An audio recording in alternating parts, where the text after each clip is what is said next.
คิดถึงอัดถึงธรรมแล้วธรรมจะมาจากที่ไหนมันก็มาจากบุคคลผู้คิดถึงธรรมธรรมจึงจะเกิดคิดถึงกิเลสกิเลสก็เกิดคิดถึงเรื่องอะไรมันก็เกิดด้วยกันเพราะกิเลสกับธรรมมีอยู่ในโลกอย่างสมบูรณ์แบบเดียวกันเป็นแต่เพียงว่ากิเลสมันหนา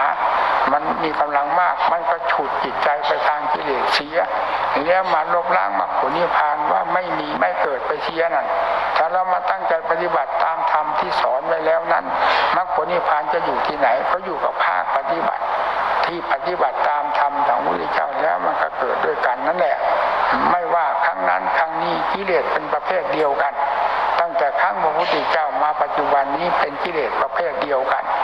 แล้วธรรมะก็ตั้งแต่พระพุทธเจ้ามาจนกระทั่งถึงพวกเราก็เป็นสวากขาธรรมที่ตรัสไว้ชอบทุกสิ่งทุกอย่างแล้วแบบเดียวกันมาแก้กิเลสมันก็แก้ได้ด้วยกันถ้าเราจะนำมาแก้ถ้าไม่นำมาแก้ตายทิ้งเปล่า